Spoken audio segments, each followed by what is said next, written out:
그들이 조반 먹은 후에 예수께서 시몬 베드로에게 이르시되 요한의 아들 시몬아 내가 이 사람들보다 나를 더 사랑하느냐 하시니 이르되 주님 그러하나이다. 내가 주님을 사랑하는 줄 주님께서 아시나이다. 이르시되 내 어린 양을 먹이라 하시고 또 두 번째 이르시되 요한의 아들 시몬아 내가 나를 사랑하느냐 하시니 이르되 주님 그러하나이다. 내가 주님을 사랑하는 줄 주님께서 아시나이다. 이르시되 내 양을 치라 하시고 세 번째 이르시되 요한의 아들 시몬아 내가 나를 사랑하느냐 하시니 주께서 세 번째 내가 나를 사랑하느냐 하심으로 베드로가 근심하여 이르되 주님 모든 것을 아시오매 내가 주님을 사랑하는 줄을 주님께서 아시나이다. 예수께서 이르시되 내 양을 먹이라. 내가 진실로 진실로 내게 이르노니 내가 젊어서는 스스로 띠뛰고 원하는 곳으로 다녔거니와 늙어서는 내 팔을 벌리리니 남이 내게 띠띠우고 원하지 아니하는 곳으로 데려가리라. 이 말씀을 하심은 베드로가 어떠한 죽음으로 하나님께 영광을 돌릴 것을 가리키심이로라. 이 말씀을 하시고 베드로에게 이르시되 나를 따르라 하시니.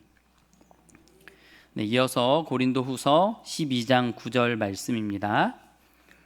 나에게 이르시기를 내 은혜가 내게 족하도다. 이는 내 능력이 약한 데서 온전하여 짐이라 하신지라. 그러므로 도리어 크게 기뻐함으로 나의 여러 약한 것들에 대하여 자랑하리니 이는 그리스도의 능력이 내게 머물게 하려 함이라. 아멘. 네, 말씀 사경의 세 번째 날입니다. 네, 오늘도 강사 목사님을 통해서 우리에게 말씀하실 줄 믿습니다. 강사 목사님 나오실 때 감사와 기대하는 마음으로 맞이하겠습니다.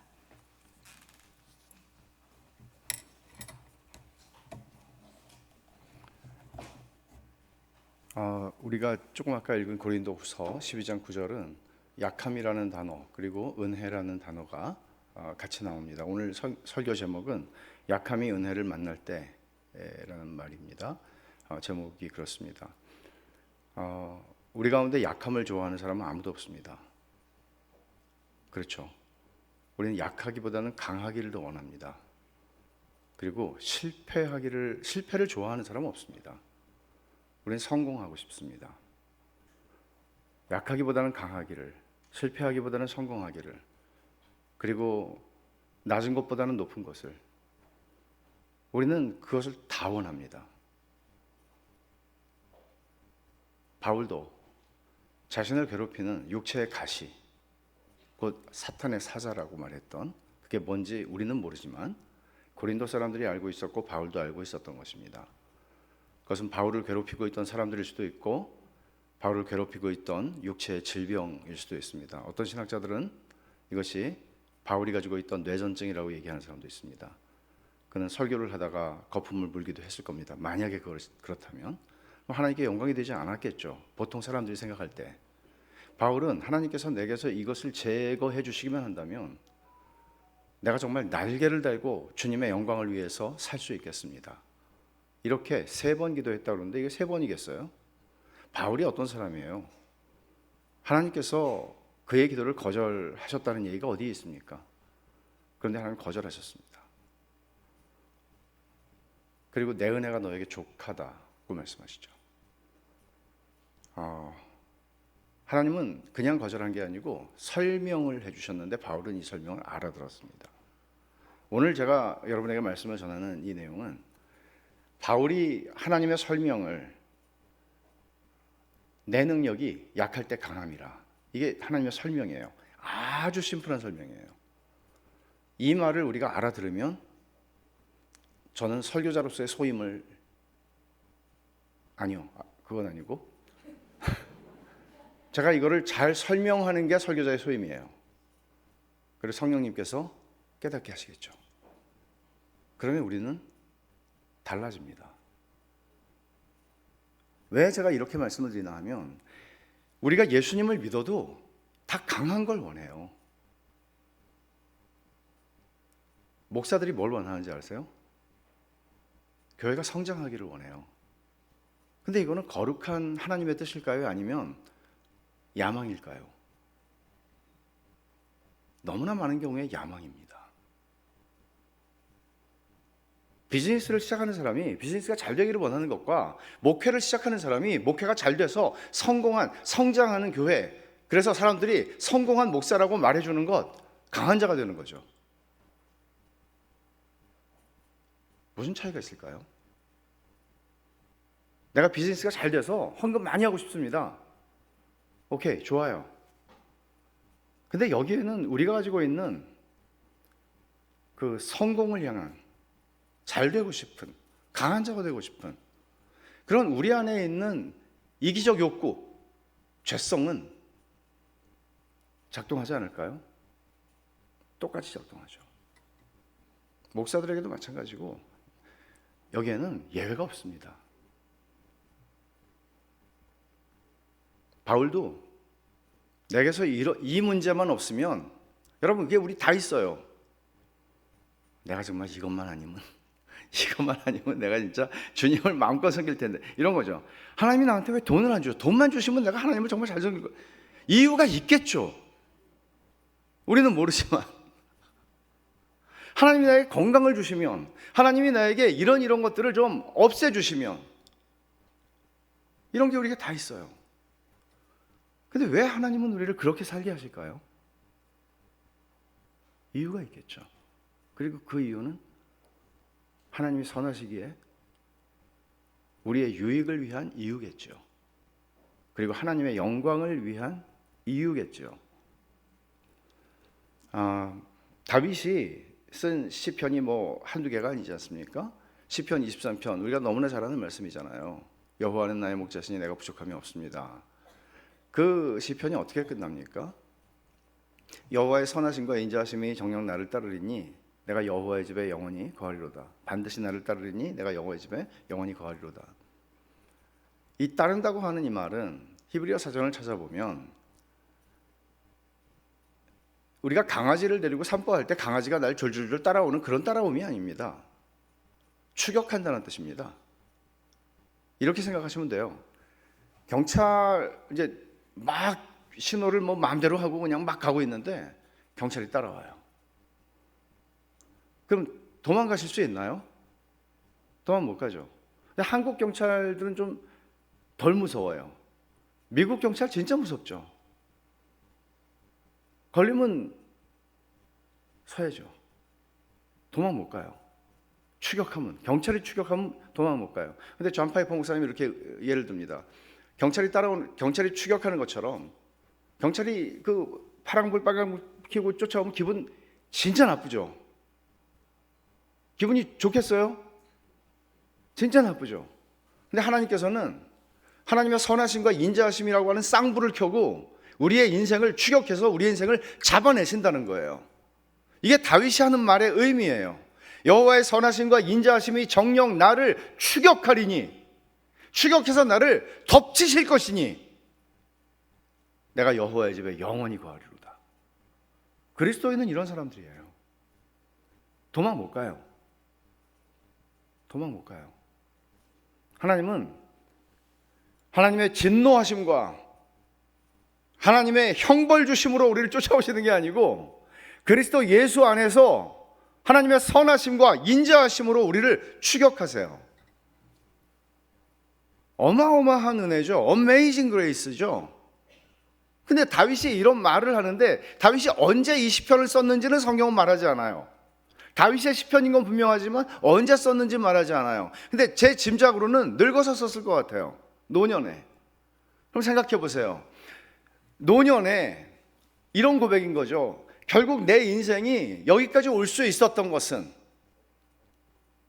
하나님의 은혜구나. 그분이,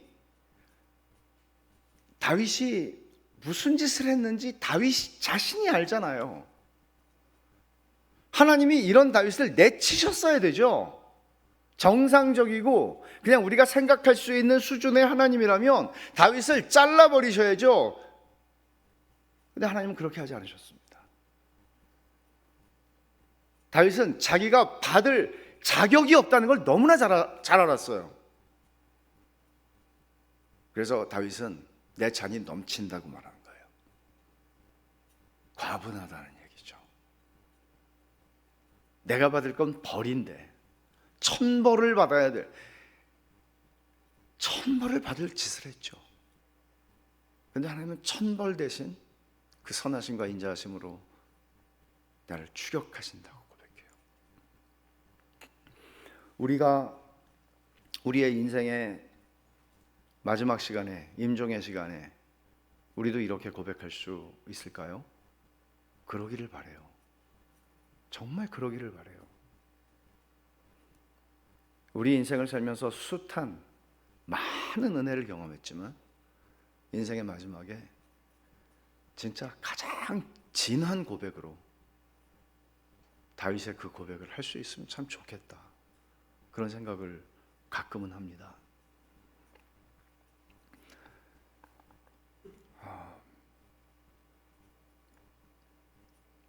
아까 그 청년부에서, 청년회에서 찬양을 해줬는데 가사가 되게 이런 고린도후서 12장 9절 그 가사잖아요. 근데 이제 앞에는 좋았는데 뒤에 별로예요. 뭔가 하면 이걸 좀 말하고 싶어 막 메모했어요. 나의 약함이 주 앞에 온전히 드러나고 나의 약함을 주 앞에 겸손히 아뢰을 때. 근데 사실 바울은 약함을 없애달라고, 나 강하고 싶다고 기도를 했어요. 사실은 약함을 아뢰는 것이라기보다는 주님 나 이 약함 때문에 지금 죽겠어요, 이것 좀 없애주시면 안 돼요, 이렇게 기도한 거예요. 그런데 이제 하나님께서 약하게 살아라 이렇게 말씀하신 거예요. 너 약하게 살아라. 근데 이제 뒷부분에서, 그 찬양 뒷부분에서 아까 나를 강하게 하신 주님을 찬양한다 그랬는데 우리를 강하게 하지 않으세요. 그대로 약하게 하세요. 근데 그리스도의 능력이 머물게 하세요. 우리의 약함이라는 그릇 안에. 또 하나, 이게 첫 번째 제가 좀 이렇게 했던 분이고 고맙습니다. 청년에 영감을 주셔서 여러분 너무 찬양 좋았습니다. 근데 나의 약함이 주 앞에 온전히 드러나고 나의 약함을 주 앞에 겸손히 아뢰을 때라고 그랬는데 사실은 이거를 주님 앞에서 하죠 우리가. 근데 형제 앞에서 해야 돼요. 사람 앞에서 해야 돼요. 이게 복음이 하는 일이에요. 우리는 사람 앞에서는 우리 약함을 말 못해요. 강한 걸 말해요. 어저께 제가 강한 걸 말하지 말라고 하는 말씀을 전한 거잖아요.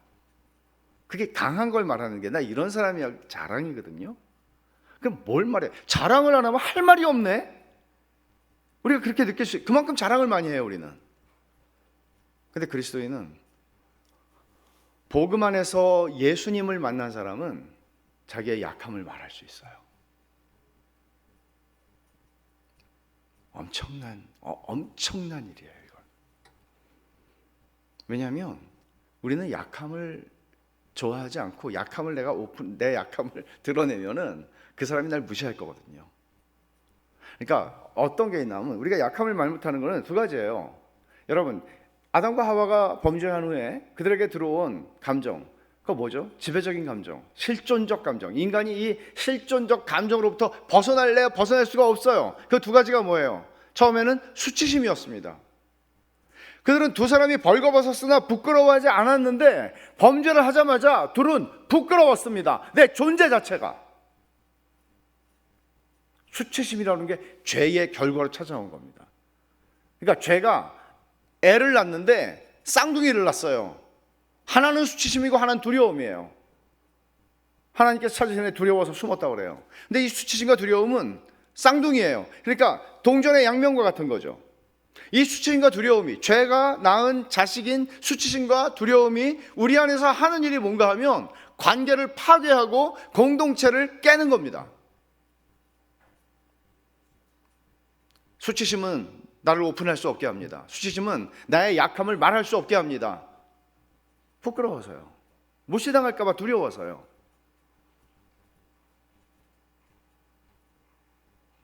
그래서 창세기 3장 이후에 역사는, 구약의 역사는 수치심과 두려움이 인간 사회를 어떻게 만들었는가를 보여주는 이야기입니다.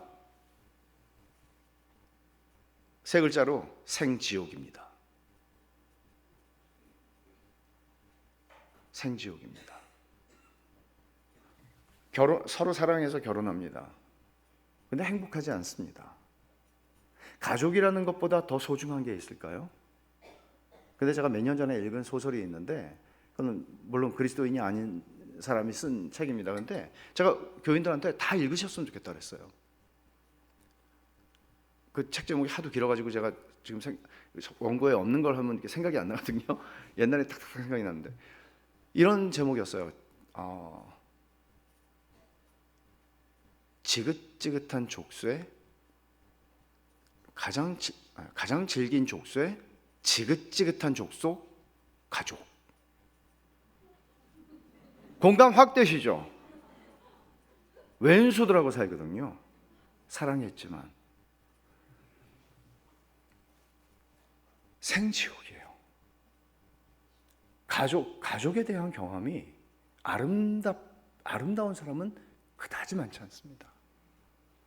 우리가 예수를 믿고 복음 안에서 복음이 부부의 관계를 만들어가고 부모의 자식의 관계를 만들어갈 때 그거는 그리스도의 몸인 교회인 거죠. 우리는 다 자기중심적 죄성의 포로들이기에 사랑할 줄 모릅니다. 자기 관점과 자기 시점에서 사랑할 뿐이죠.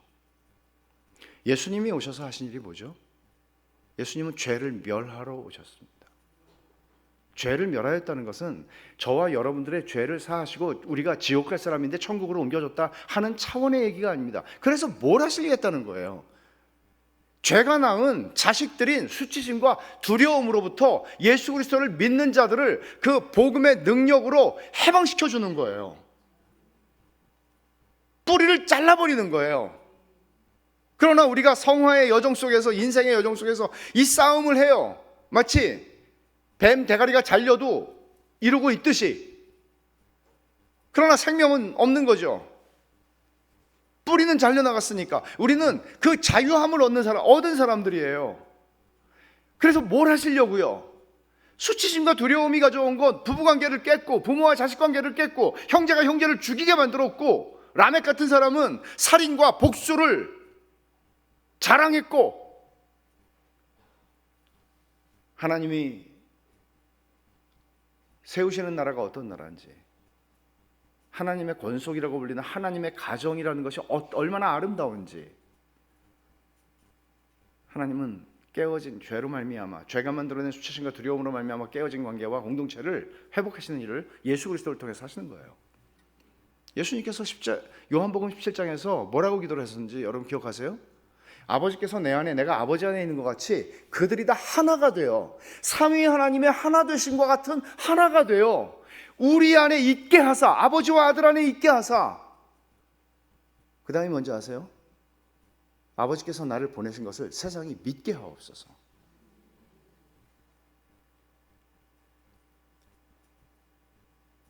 예수님은 교회의 하나됨을 위해 죽으신 거예요.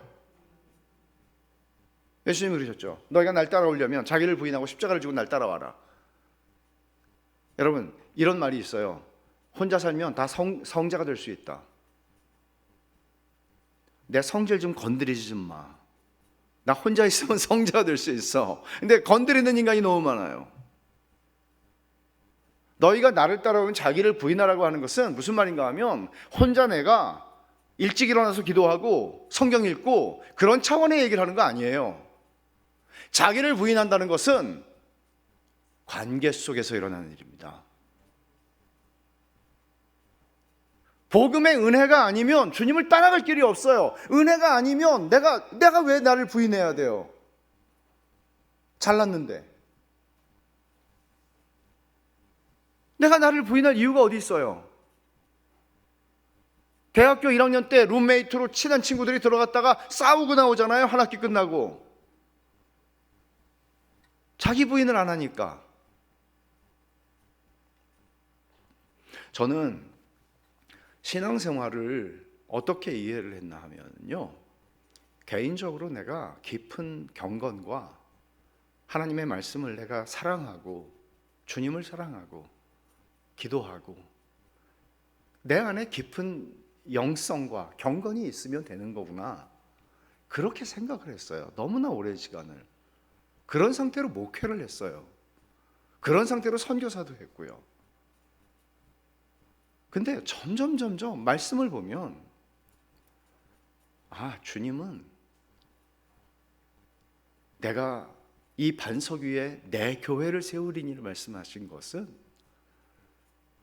이런 의미구나. 아버지가 내 안에, 내가 아버지 안에 있는 것 같이 그들이 하나가 되어 우리 안에 있게 하시라고 기도하신 것, 주님의 기도예요. 이것은 주님이 십자가를 지시기 직전에 한 기도예요. 우리는 공동체로 부름받은 거구나. 공동체를 떠난 나 개인의 영성이란, 경건이란 존재할 수 없는 거구나. 여러분, 개인적으로 제가 경건이 깊어졌다고 해봅시다. 기도 많이 하고요. 누구보다도 성경에 달통했고요. 그러면 나빠집니다. 너무나 경건해서 사람들을 다 낮춰봅니다. 한심한 것들. 네가 예수 믿는 거니? 그게 예수 믿는 거니?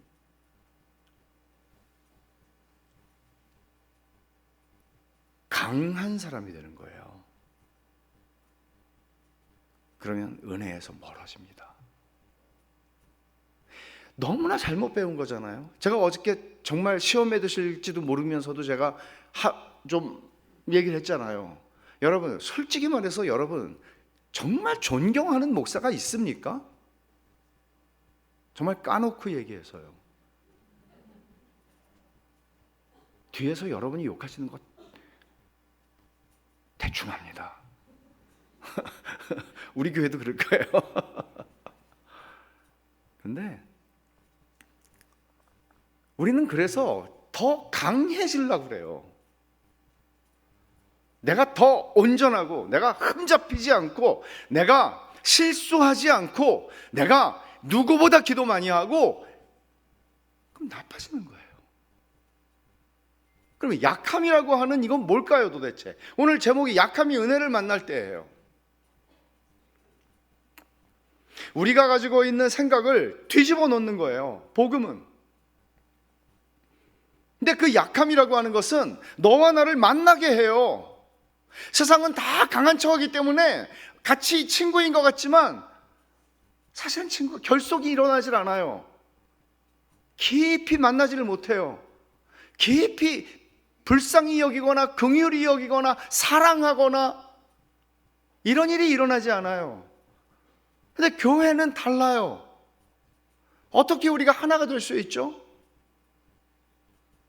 여러분 생각해 보세요. 하나님께서 사람을 어떤 미국에서 나온 신간을 소개하는 말로 이런 말 썼더라고요. 하나님은 태초에 사람을 약하게 지으셨다. 사람이 약해요. 죄 짓기 전부터 약해요. 여러분, 무슨 악어 껍질 뒤집어 쓰고 나온 사람 있습니까? 없어요. 짐승이요. 짐승은 새끼를 낳으면 비틀비틀하다가 걸어 다니잖아요. 동물의 왕국 보면. 인간은 어떻게 해요? 그렇게 놔두면 다 죽어요. 부모가 영혼을 그냥 다 쏟아 넣어서 길러야 사람이 돼요. 걸어 다녀요. 그리고 하나님이 사람을 지으실 때 알몸으로 지었잖아요. 얼마나 연약해요, 이 살갗이. 아프리카에 한 100년 된 거북이 등껍질 같은 걸 좀 주시지. 교통사고가 나도 그냥 등으로 떨어지면 깨지겠어요? 머리는 악어 머리 뭐 이렇게. 사람이 약해요. 왜? 의존적인 존재를 창조하신 거죠. 의존적이에요. 우리는 하나님께 의존적인 것만 아니에요. 서로에게 의존적이에요.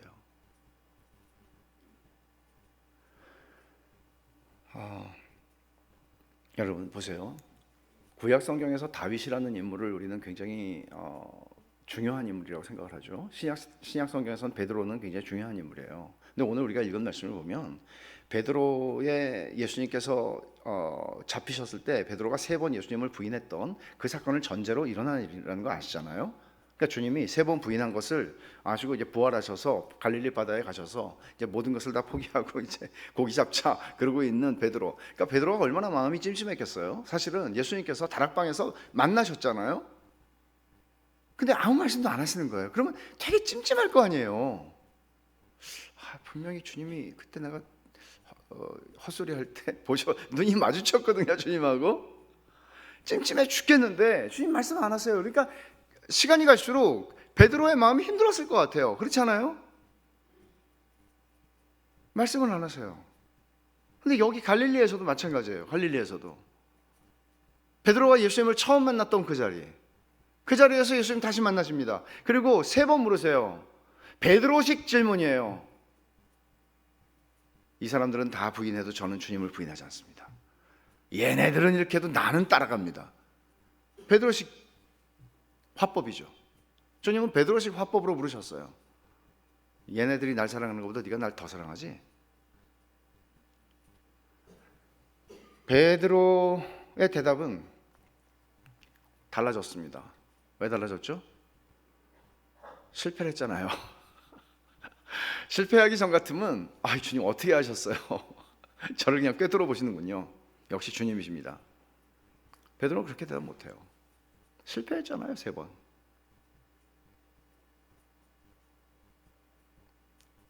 구약시대의 다윗을 한번 보세요.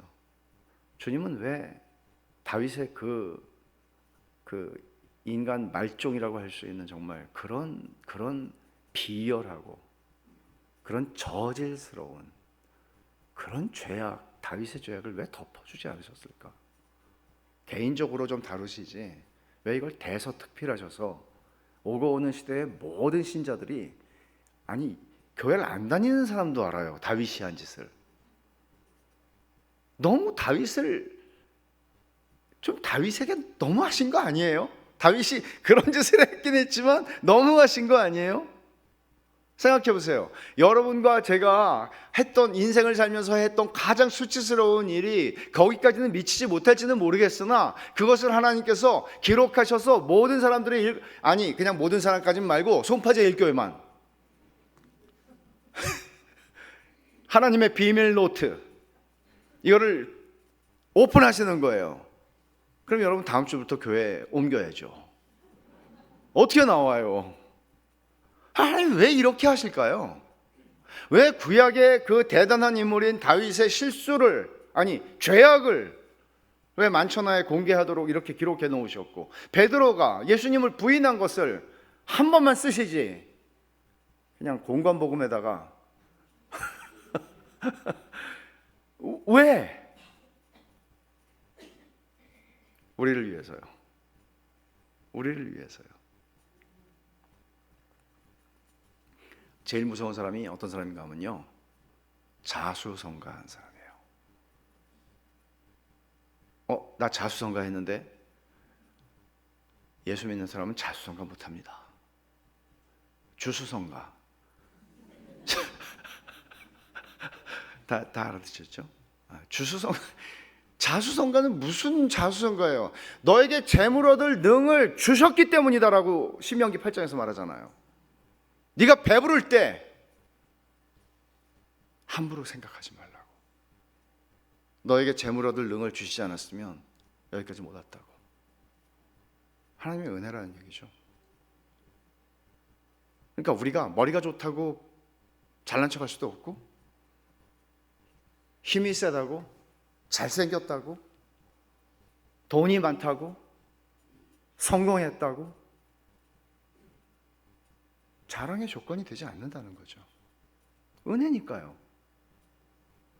이거를 그냥 말로 그냥 그렇게 하는 게 아니고 내가 알아야 돼요. 그거를. 너무 감사하다.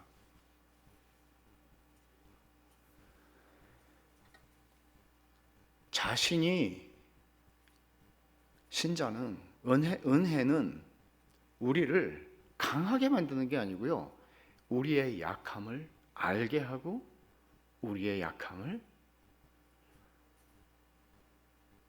말할 수 있게 해요. 왜? 그렇게 해서 하나님의 능력이 드러날 뿐만 아니라 교회가 되게 하세요. 교회가. 여러분, 송파제일교회 몇 년 계셨는지 다 다르시겠죠? 그런데 우리가 예를 들어 한 50년의 역사 속에서 50년 되신 분들도 계실 거고요. 20년, 뭐 30년 다 다르실 거, 10년.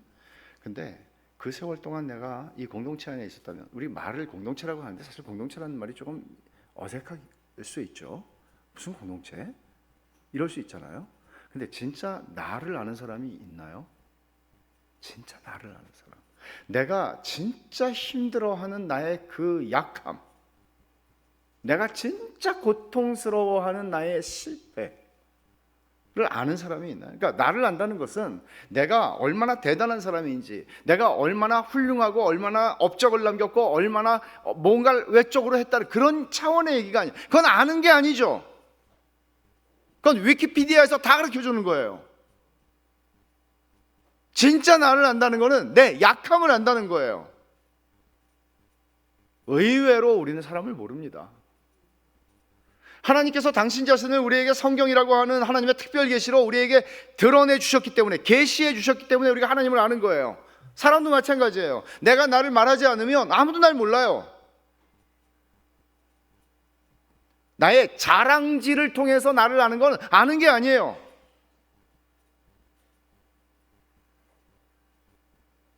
예수 그리스도께서 우리를 수치심과 두려움으로부터 건져내셨기에 우리는 더 이상 우리의 약함이라고 하는 것이 수치심을 실어 나르는 마차 또는 자동차가 되지 않게 하는 거예요. 약함이 수치가 되지 않는 거예요. 바울이 주님의 설명을 듣고 나서 뭐라 그래요? 내 약함을 기뻐한다 그래요. 이게 이해가 될 수 있는 말이에요? 약함을 기뻐한다고요? 더 나아가서 그는 약함을 자랑한다고 말해요. 약함을 누군가에게 말하는 게 아니고요, 약함을 자랑한대요. 왜? 그 약함의 비밀을 알았기 때문이죠. 나의 약함 때문에 그리스도의 능력이 거기에 머문다는 걸 알았기 때문이죠. 내가 질그릇에 불과하다는 것을 알았기 때문에 내 안에 있는 보배이신 하나님의 영광을 아는 빛이 더 대조적으로 확 비춘다는 걸 아는 거죠. 반전인 거죠, 우리 인생은. 야, 너같이 허접한 인생이 하나님을 믿으면 뭐 별거냐? 근데 별거가 아니라 이거는 뒤집어지는 일이라는 걸 보게 되는 거죠.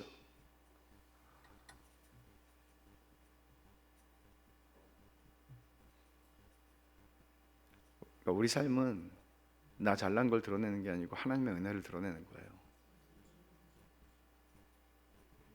그러니까 하나님께서 다윗의 실패와 베드로의 실패를 성경에 기록해 놓으신 것은 굉장히 중요해요. 우린 다 실패하는 인간이니까요.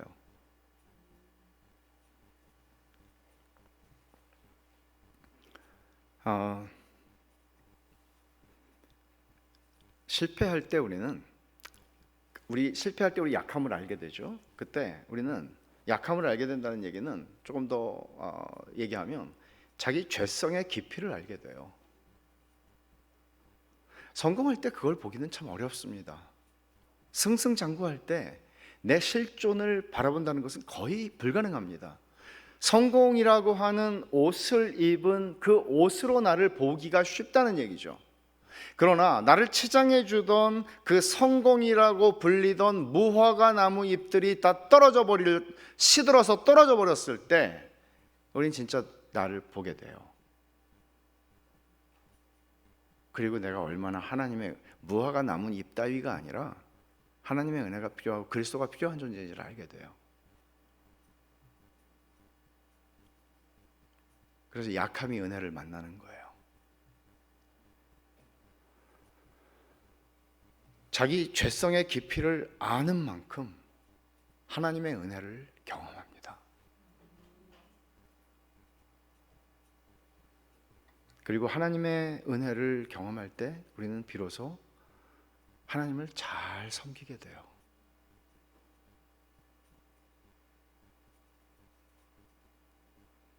그리스도가 머리가 되시는 교회를 그리스도의 뜻대로, 그리스도의 방법대로 섬기는 사람이 돼요. 그게 자기를 부인하며 주님을 따라가는 길따름이가 되는 겁니다.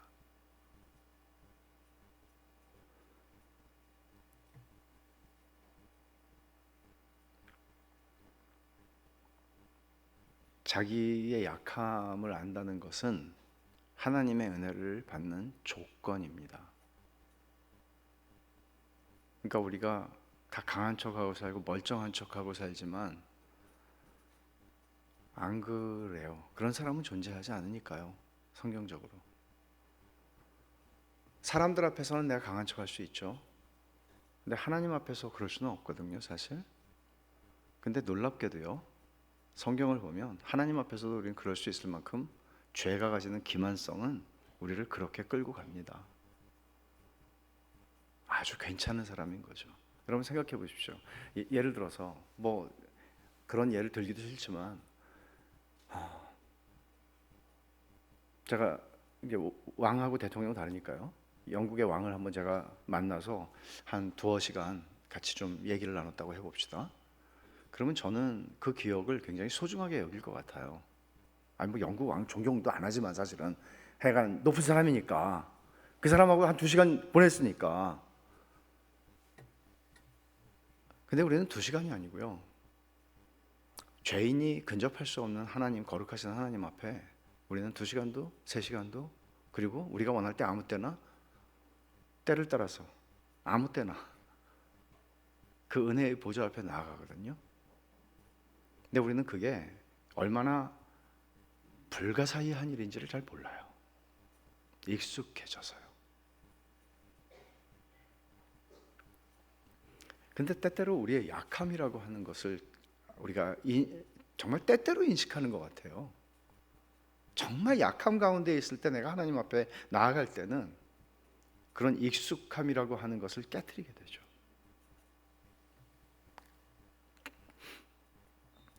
신앙생활하면서 제일 어려운 건 결국 이겁니다. 내가 자격이 충분하다고 스스로 생각하게 되는 일들이 너무나 도처에 깔려 있다는 거예요.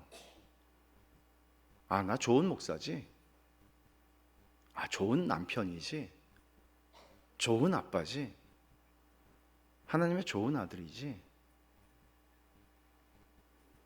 자격이 있으면 은혜가 없는 거죠. 왜냐하면 은혜의 정의는 자격이 없는 자에게 주어지는 거니까요. 자격이 없어야 받을 수 있는 게 은혜예요. 그리고 자격이 없을 때 받아야 그게 어메이징한 거고 과분한 거예요. 내 잔이 넘쳐요, 주님. 그렇게 말할 수 있는 거예요. 주님 뭐라고 그러셨어요? 바울에게 내 은혜가 너에게 족하다. 너 육체의 가시 그게 너에게 있는 거 알아. 근데 이미 내가 그것을 너에게서 제거함으로써 너에게 내 잔이 넘치나이다라고 할 수 있는 게 아니고 이미 너의 잔이 넘치고 있어. 지금 이 힘든 조건 속에서도 라고 말하는 거예요. 이게 어저께 디모데전서 6장 6절에서 말한 것처럼 자족이 없으면 경건이 유익하지 않다는 얘기하고 같은 말씀이죠.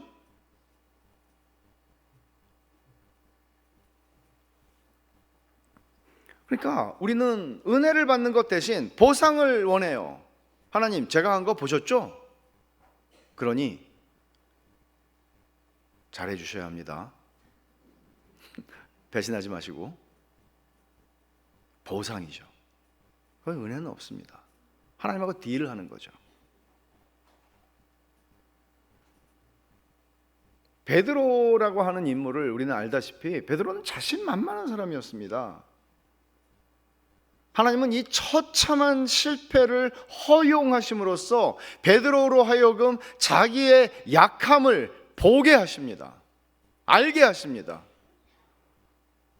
그러지 않고선 주님을 따라갈 수 없으니까. 자기 부인이 어디 있어요, 이 사람이?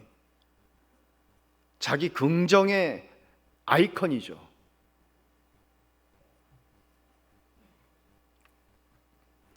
약함의 문제는 종종 우리들에게 그 핸디캡 같은, 그러니까 부정적인 그런 것으로 다가오죠. 뭐 약함이라는 거는 너무나 많아요, 정말. 나는 왜 이렇게 머리가 안 좋지? 나 그렇게 공부를 못하지? 나 이렇게 몸이 약하지? 나는 이렇게 멋있지가 않지, 외모가? 나는 이게 다 약함이거든요.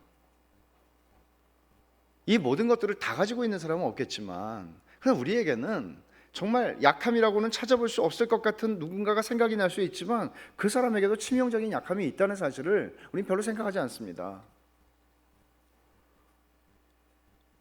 어떻든 우리는 본능적으로 약함을 감추고 덮고 강한 척 하는 방향으로 우리는 살아가고 있어요.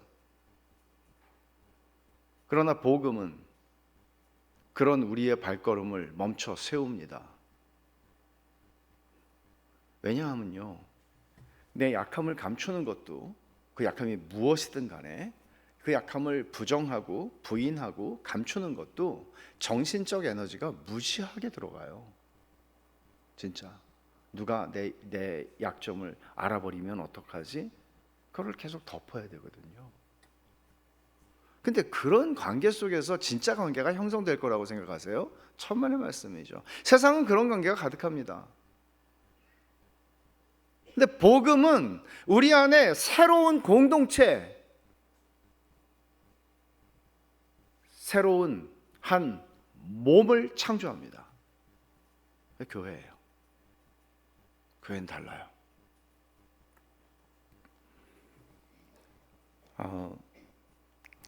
우리의 약함은 핸디캡이 아닙니다. 은혜를 받는 조건입니다.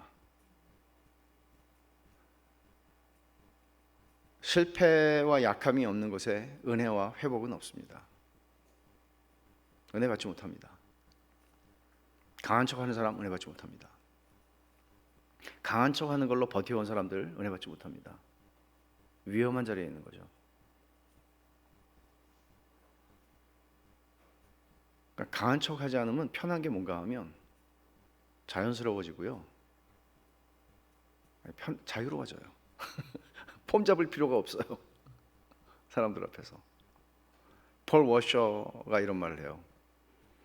가장 성숙한 성도라고 할지라도 세속과 하나님에 대한 무관심에 맞서 고군분투할 것입니다. 자신의 영적 도덕적 실패를 애통하지 않는 진실한 그리스도인은 없습니다. 그러나 이런 애통은 회심의 한 증거입니다. 중생하지 않은 사람은 그런 것들에 마음을 쓰지 않습니다. 아무리 성숙한 신자라고 할지라도 그 사람이 세상을 사랑하는 일과 또 하나님에 대해서 자꾸 무관심해지는 일과 싸우지 않는 사람은 없습니다. 나는 그냥 자동적으로 세상을 안 사랑하는 그런 사람은 없어요. 고군분투합니다. 그리고 자기의 영적 도덕적 실패를 애통해야 합니다. 이게 하나님의 자녀들의 특징이에요. 이게. 그래서 거듭남의 문제처럼 중요한 건 없습니다. 교회를 50년 다녔다는 것이 우리를 거듭나게 하는 건 아니거든요. 니고데모 같이 율법 선생에게 주님은 뭐라고 말씀하셨어요? 네가 거듭나지 않으면 하나님 나라를 볼 수 없다. 모욕적인 말이죠.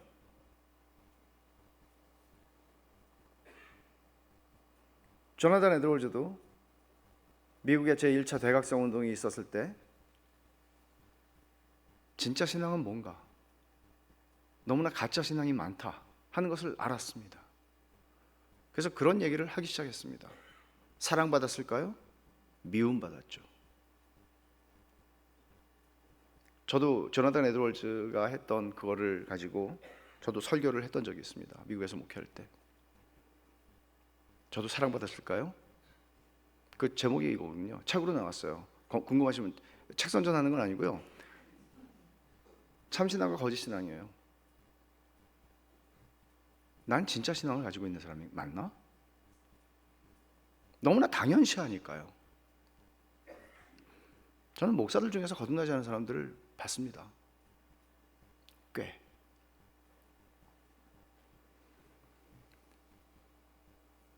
바울 사도의 이 고백, 육체의 가시를 없애달라고 하는 이 고백을 우리는 이런 관점에서 생각을 해보게 되면 내 은혜가 네게 족하도다. 이는 내 능력이 약한 데서 온전하여짐이라.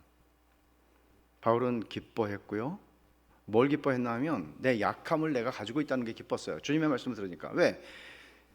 하나님께서 말씀해요. 내 능력이, 하나님의 능력이 나의 약함 안에서 강하게 나타난다는 거예요. 거꾸로 나의 강함을 하나님 드러내 주세요라고 바울은 기도한 겁니다. 내 약함을 없애주시고 내가 더 강한 사람으로 사람들 앞에 어필할 수 있게 해주세요. 아주 의도적으로, 의식적으로 그렇게 한 거라고 생각하진 않아요. 무의식적으로 그는 그렇게 말한 겁니다. 사실 무의식적으로요.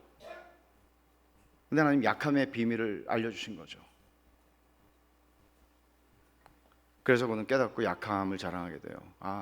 내 약함 덕분에 그리스도의 능력이 여기에 머물 뿐 아니라 하나님의 강하심이 드러나는구나.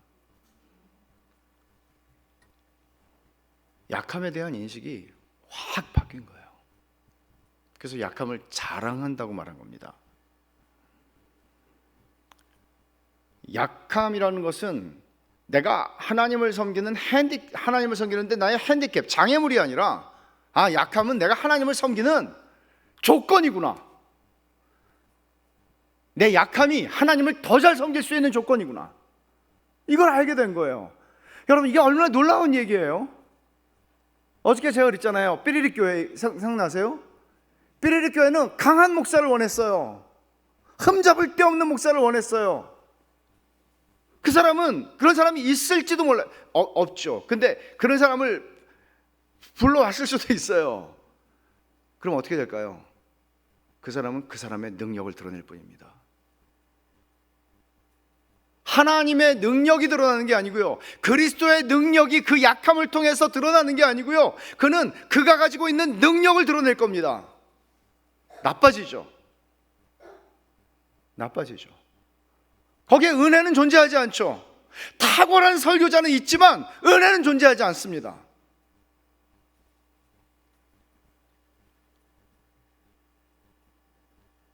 관점이 바뀌는 거예요. 내가 너무나 신앙적으로 깊은 경건과 영성을 가지고 내가 있어요. 그렇게 내가 수고를 열심히 내가 살아왔어요, 지금까지. 그러면 다른 사람들을 사랑할 수가 없어요. 왜 저 사람 저거밖에 못하지? 베드로는 다른 제자들을 이해할 수 없었을 겁니다. 왜 쟤들은 저러지? 실패를 경험한 후에 베드로 전서 후설 보세요. 베드로는 연약한 자들을 향한 긍휼함으로 그들을 세우는 일을 합니다. 약함을 알게 된 거죠.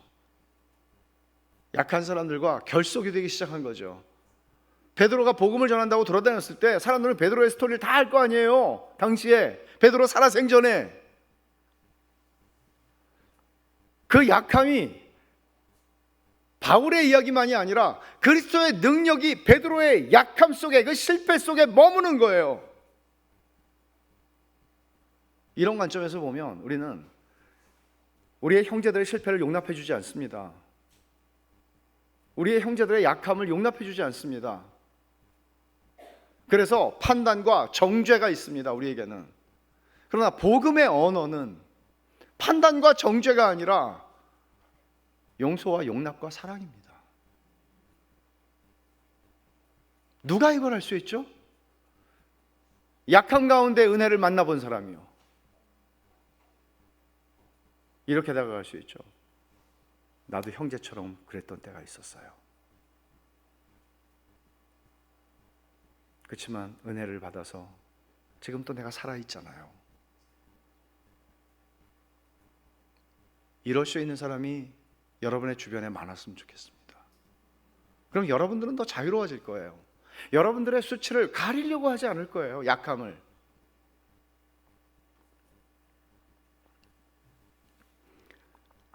약함이 은혜를 만나는 것을 아는 사람은, 경험한 사람은 약함을 기뻐할 수 있고 바울처럼 약함을 자랑할 수 있습니다. 오픈할 수 있습니다. 내가 진짜 누군지를 말해줄 수 있습니다. 컬트 톰슨이라고 하는 정신과 의사이면서 교회에서 설교를 하는 장로인데, 워싱턴 DC에 있는 교회의 장로인데요, 이분이 이런 얘기를 해요. 우리가 성숙해지는 조건이 있는데, 저는 처음에 시작할 때 경건한 어른이라고 하는 화두를 여러분들에게 던졌는데, 우리가 경건한 어른으로 성숙해져가는 조건이 있는데, 그것은 무엇인가? 하나님 말씀을 알고, 하나님을 알고, 사람들을 알고, 이런 것만이 아니고 우리에게 그 성숙해지는 조건이 있는데, 그 중요한 것 하나 우리가 빠뜨리고 있는 거, 그건 뭔가 하면 내가 알려지는 과정이 있어야 된대요. 하나님에게만이 아니고 누군가에게, 진짜 내가 누군지. 왜냐하면 그 경험을 할 수 있다는 것은 무슨 말인가 하면, 복음을 드디어 경험하기 시작하고 맛보기 시작했다는 거거든요. 우리 수치와 두려움 때문에 그거 말 못합니다. 그런데 딱 보니까 저분은 은혜를 경험한 분이구나, 약함이 뭔지를 아는 분이구나 하는 판단을 가지고, 분별을 가지고 그 사람에게 조심스럽게 자신의 약함을 드러내는 거예요. 그랬더니 그러면 어떻게 된다는 거예요? 그러면 당신 이런 사람이었어? 나하고 앞으로 어울릴 생각하지 마. 그렇게 하지 않아. 그런 두려움이 있지만 그렇게 하지 않아요. 은혜를 받은 사람은 어떻게 대답할까요? Me too. 사실 나도 그래요. 얘기해줘서 너무 고마워요. 나도 할 얘기가 있어요. 그때 어떤 일이 일어날까요? 두 사람 사이에 복음 안에서 깊은 결속이 일어나요.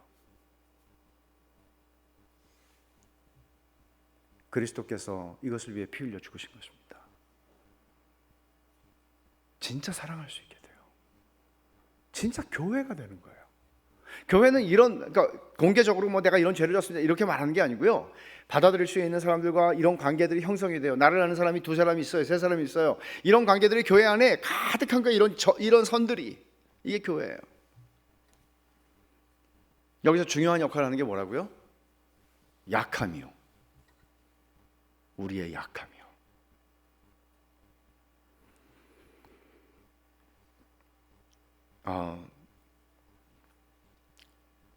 주님께서 베드로에게 물으셨어요.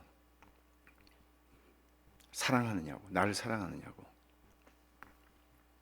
우리 생각에는 주님께서 좀 더 이렇게 돌려 말씀하시지 말고 차라리 너 그날 왜 그랬냐? 이렇게 좀 대놓고 물으시는 게 더 편하잖아요. 너 무슨 작정으로 지금 네가 한 짓을 아니? 괘씸한 놈. 이렇게 하시는 게 더 편할 것 같아요. 근데 주님이 이 사람들보다 나를 더 사랑하니? 이렇게 물으시잖아요. 3번 부인한 사람한테 3번 또 물어보시잖아요. 여기에 아가페, 에로스, 스톨게, 필리아, 우리 그 그리스 말로 이렇게 여러 가지 사랑의 표현이 있는 거 알지만, 또 주님이 이렇게 돌려서 말씀하시는 것 같고, 그거는 신경 쓰지 않더라도 제자들 앞에, 다른 제자들이 있는 앞에서 공개적으로 주님은 3번 네가 얘네들보다 나를 더 사랑하니? 라고 물으시잖아요. 주님은 공개적으로 실패를 통해서 무너진 베드로를 공개적으로 세워주시고 계시는 거죠. 근데 네가 나를 사랑하냐? 그거 물으시는 것은 굉장히 의미심장한 얘기예요. 베드로가 뭐라고 대답을 하는가 우리가 알죠?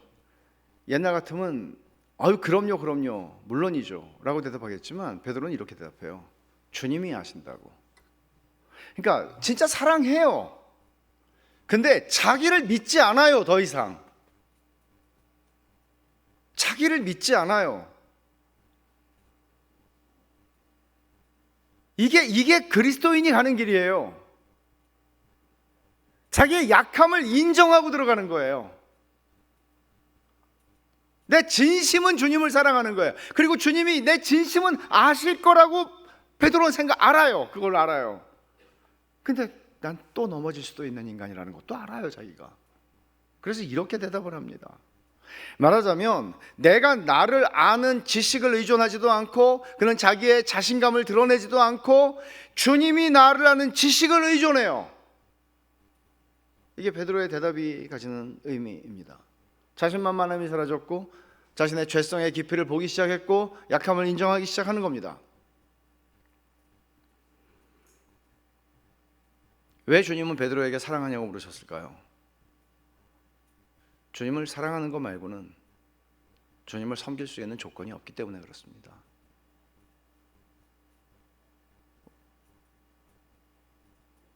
이 말을 가만히 생각해 보세요. 우리가 예수님을 섬긴다, 예수님을 믿는다 하잖아요. 예수님을 믿는다, 예수님을 안다, 예수님을 사랑한다, 다 동의어예요, 성경적으로. 사랑하는 관계, 그러니까 사랑이 없는데, 주님을 사랑하지 않는데 우리 기도할 수 있어요. 주님을 사랑하지 않는데 교회 봉사할 수 있고요. 주님 사랑하지 않으면서 설교할 수 있고요. 주님 사랑하지 않으면서 목회할 수 있어요. 그러면 위험해요. 그 봉사와 그 헌신과 그 섬김을 통해서 나빠져요. 은혜를 받지 못해요. 주님을 섬기는 조건은 주님을 사랑하는 거예요.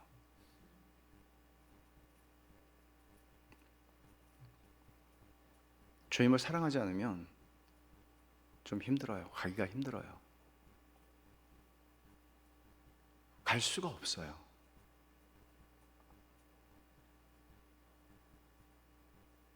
십자가의 길을 걸어간다는 말이 무색하죠. 요즘에 얼마나 저 같은 목사가 십자가의 길을 걸어간다는 말을 어떤 방식으로 적용할 수 있을까요? 전 대접받고 살거든요.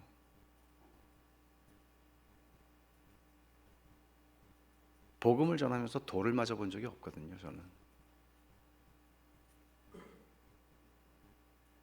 그 돌 이상의 것을 맞아본 적도 있긴 하네요. 갑자기 생각이 나네요. 근데 주님을 사랑하면 기쁨으로 그 길을 갈 수 있어요. 목사만 얘기하는 거 아니에요. 우리 모두요. 예수님의 길따름이인, 예수님의 제자인 우리 모두요. 사랑하면 갈 수 있어요. 사랑하면 자기를 부인하는 것이 그렇게 어렵지 않아요. 주님을 사랑하면. 그냥 내가 주님을 위해서 어떤 성과를 만들어내는 그런 기계가 아니라 주님을 사랑하면 갈 수 있어요. 베드로전서 1장 8절에 베드로가 이렇게 말하는 게 놀랍죠. 예수를 너희가 보지 못하였으나 사랑하는도다. 이제도 보지 못하나 믿고 말할 수 없는 영광스러운 즐거움으로 기뻐하니. 베드로가 이 편지를 쓰고 있는 소아시아에 있는 사람들은 예수님 본 적이 없어요. 이 사람들은 사도들의 복음 전파를 듣고 예수를 믿게 된 사람들이에요. 베드로는 예수님을 봤잖아요. 너희는 보지도 못하고 그분을 사랑하는구나. 그러니 너희가 지금 예수님을 믿는다는 것 때문에 이런저런 손해와 불이익과 많은 어려움들을 감당하고 살아감에도 불구하고 뭐라고 말해요? 믿고 말할 수 없는 영광스러운 즐거움으로 기뻐한다고. 이건 신비죠.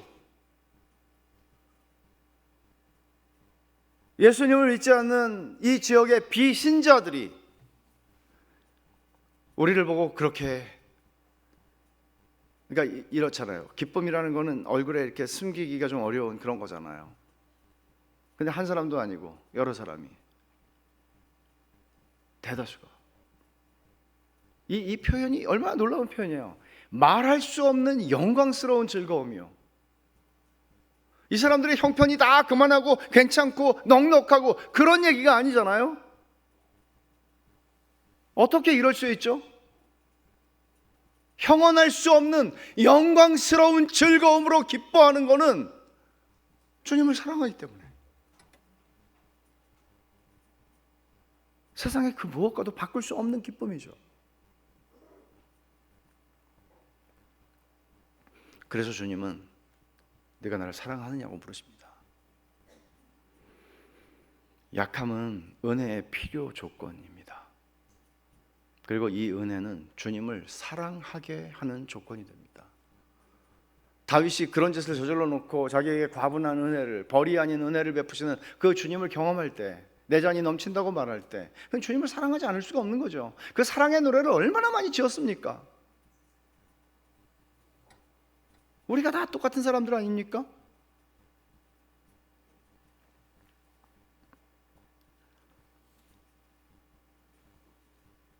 주님께서 이 말씀을 통해서 우리가 너무나 잘 아는 말씀이죠. 우리에게 오늘도 물으시는 거죠. 나를 사랑하냐고.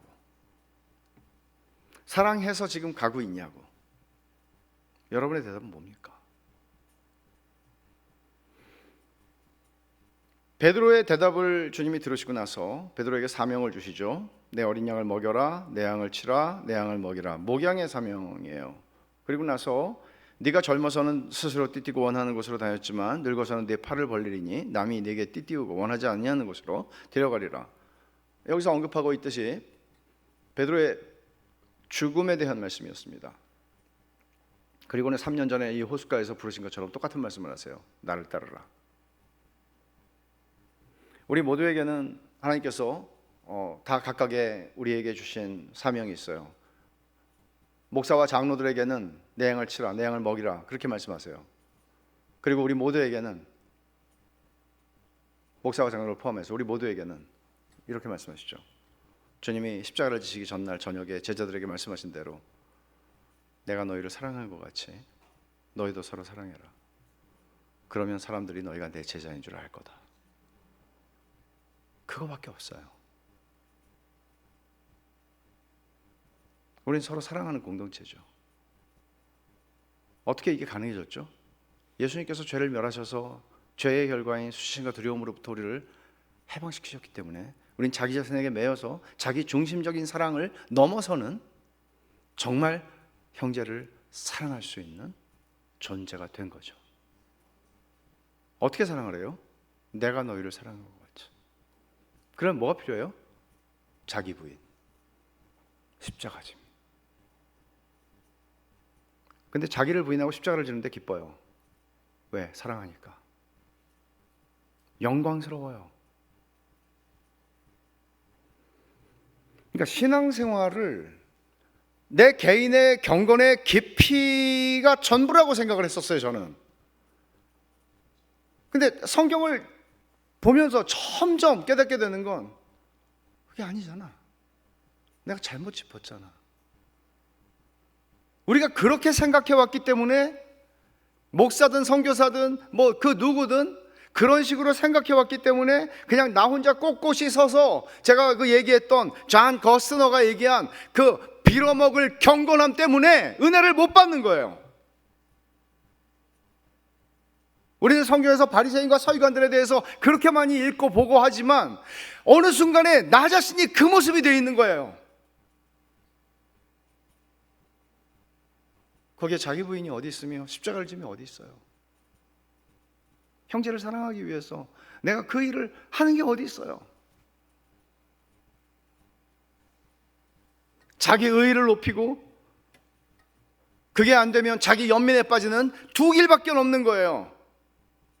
나 이렇게 훌륭하니까 나 이런 사람이라고 자기 의의를 높이고, 아니면 그게 안 되면 나는 왜 안 될까? 나는 왜 안 될까? 전부 자기 자신에게 붙잡혀 있는 거예요. 그리스도께 사로잡히지 않아요. 그분을 사랑하지 않으니까. 나를 사랑하기 때문에 그래요. 자기 의의를 드러내는 것이나 자기 연민에 빠지는 것이나 왜곡되어 있는 자기 사랑이에요. 이게 죄성입니다. 예수님은 십자가에서 피 흘려 죽으심으로써 우리를 그 뿌리 깊은 죄성으로부터 우리를 벗어나게 하신 거예요. 어마어마한 은혜가 일어난 거죠. 은혜의 사건이. 주님을 따르는 길에는 다른 게 요구돼요. 이런 겁니다. 저는 바울이 골로새서 1장의 29절에서 이런 말을 하죠. 이를 위하여 나도 내 속에서 능력으로 역사하시니 역사를 따라 힘을 다해 수고하노라. 이 말을 가만히 묵상을 해보면 이런 거죠. 바울은 알았어요. 자기 속에서 자기가 최선을 다해 수고하고 있어요. 근데 알아요.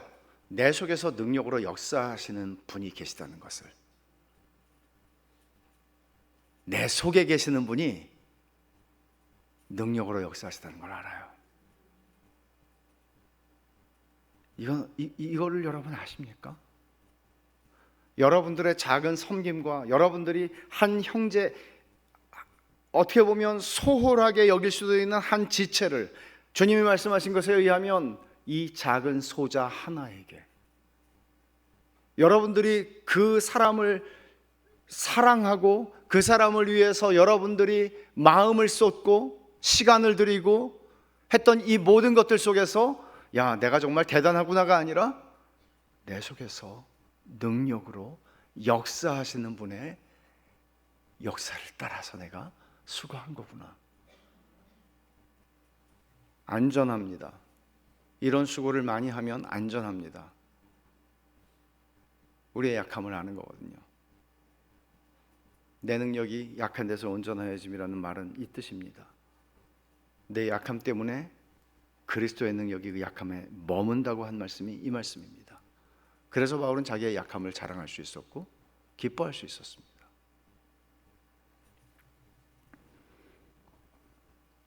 설명을 하느라고 했어요. 그러니까 저는 설명을 하려고 애를 썼어요. 진심으로. 내 속에서 능력으로 역사하시는 분의 했어요. 이제는 여러분들이 깨달으셔야 돼요. 이걸 깨닫지 못하면요, 주님 섬긴다고 그러고 나빠져요. 그런 선교사 많이 봤어요. 그런 목사 많이 압니다. 두렵고요.